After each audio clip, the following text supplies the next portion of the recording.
Hi, I'm Meghan from Turquoise Floating Yoga, and today I'm going to be sharing my top 5 tips to help you get started with a SUP yoga practice. Let's check it out.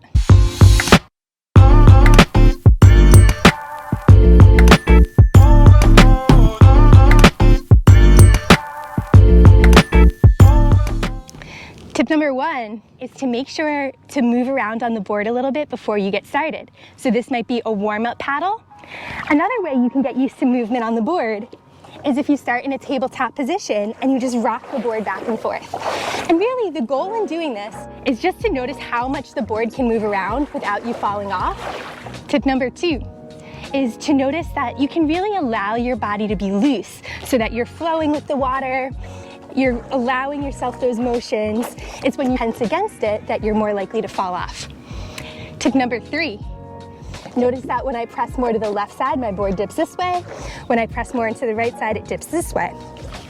So as you get into some challenging poses, if you notice that your board is dipping, a lot of times this will happen as you move into a down dog or a wheel pose or something like that. If you feel really wobbly, it's a reminder to press evenly for all of your points of contact, and that's going to help to even out those wobbles.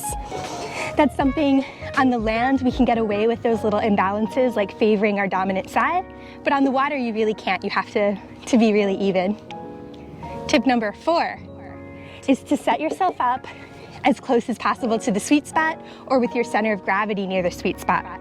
And by the way, what the sweet spot is it's the area in the center of your board right near the handle and around the handle, and that's the most stable part of your board. So when I'm standing, I would want my feet to be to either side. If I was in maybe a tabletop position, I would want my core to be right over the sweet spot. And the reason for that is I just feel really nice and stable. Notice if I get really far back, the nose of my board is starting to dip up, and if I get too far forward, I'm going to start to dip the nose and the tail is going to start to come up.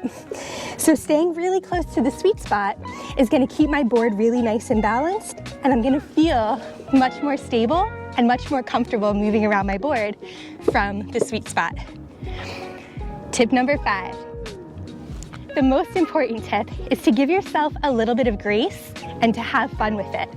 Paddleboard yoga is very different from yoga on the ground in the fact that some poses that are relatively beginner poses on the ground can be very challenging on the board. Your balance is going to be very different. You're going to need to use your your focal point to make sure you're not looking at water that's moving or your board that's moving. So give yourself a little bit of grace with this learning curve. It's totally normal to fall in, especially if you're going for challenging poses. So enjoy the process, make sure you're somewhere safe where you can fall in comfortably, and just enjoy the journey of learning this. It's not about achieving any particular pose. It's about the benefits that you're going to develop through the practice. You're going to help your core muscles by balancing and stabilizing on the water. You're going to adjust your mindset by trying something new and challenging. So just enjoy what you're getting from the practice, no matter where you are in regards to any particular pose. Try out those tips the next time you're flowing on the water, and make sure to like and subscribe for all things SUP and SUP Yoga.